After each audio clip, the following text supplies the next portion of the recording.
Last week, Power Play 25 was released. There we go, let me show it to you there. You can just about see it.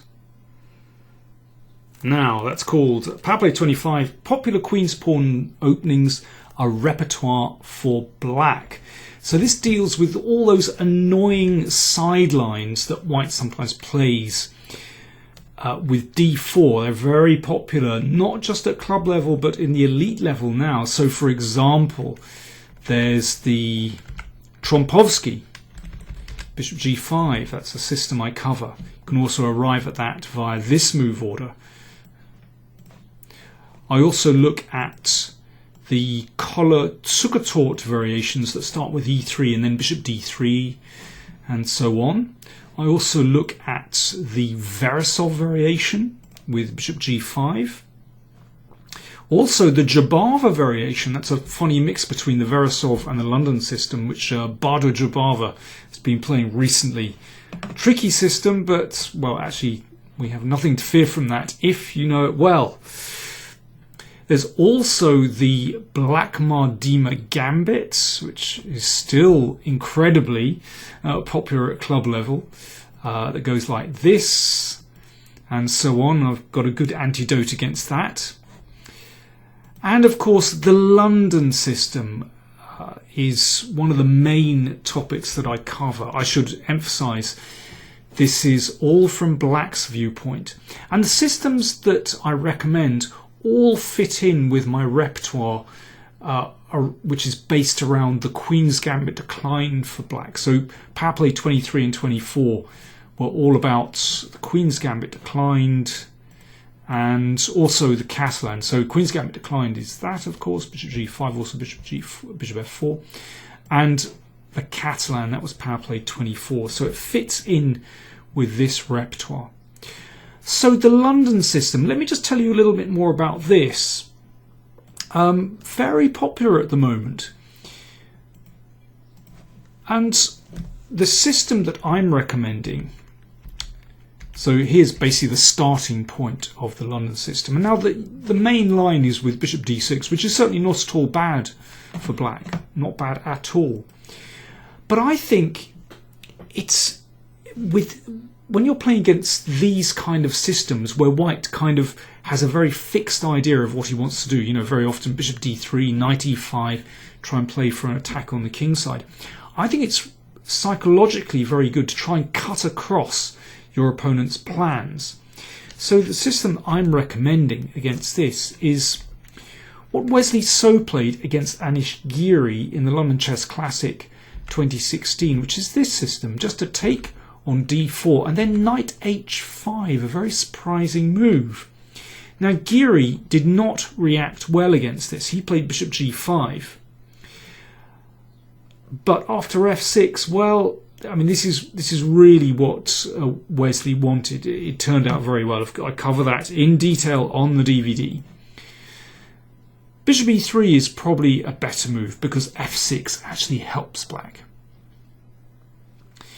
And this has been played since the end of 2016 in a few games.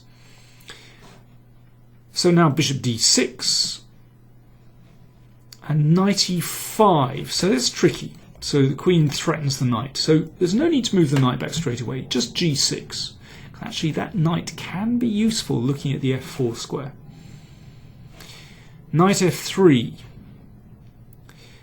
And now, well, I was in Sharjah, the Sharjah tournament, Sharjah Open, a couple of months ago, in last round game, critical last round game, where Naiditch had this position as white and was playing against the Ukrainian Kravtsev.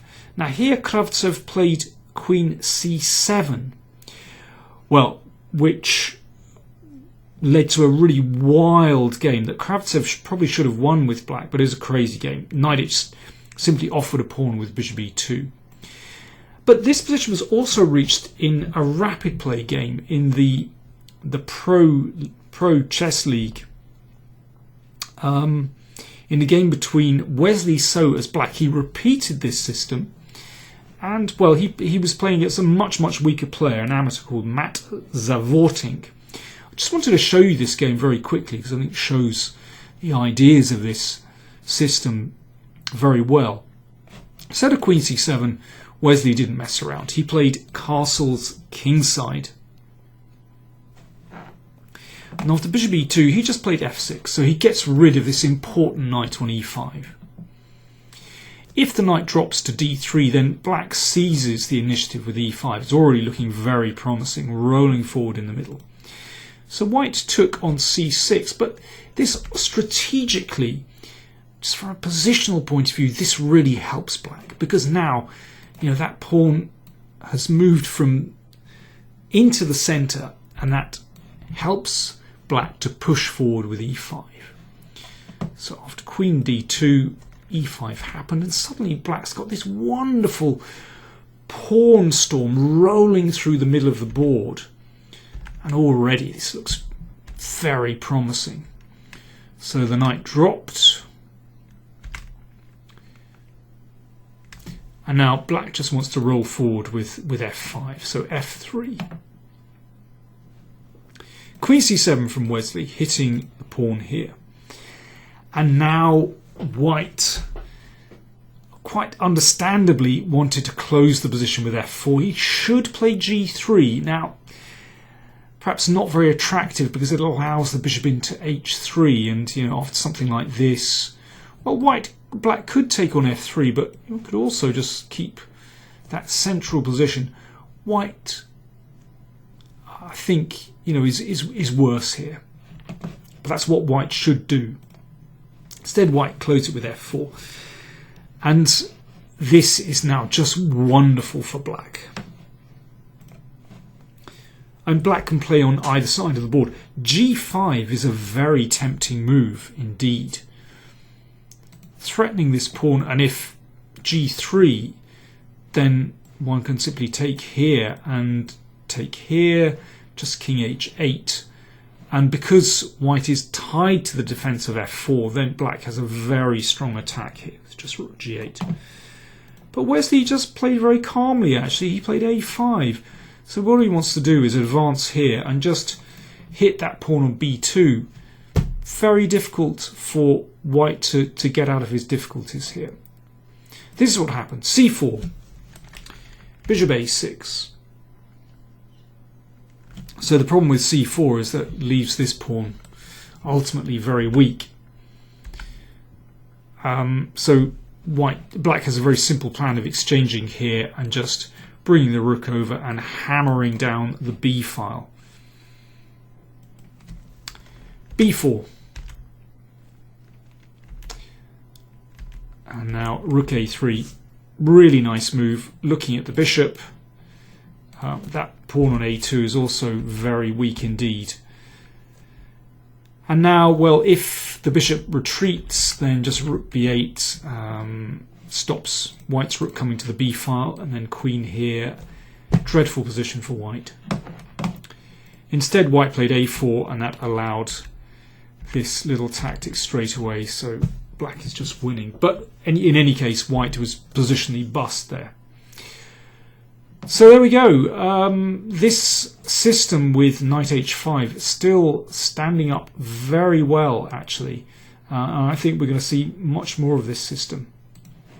So there we go. I go into detail on the new DVD available online from the ChessBase shop. For those of you who are in India, you can buy it in rupees at a much cheaper rate if you go to ChessBase India and their online shop. So do look out for it there. As I said, I'm very proud of this series, and this Power Play 25 fits very well with the repertoire that I expound on Power Play 23 and 24, the Queen's Gambit. So do check it out. Thanks.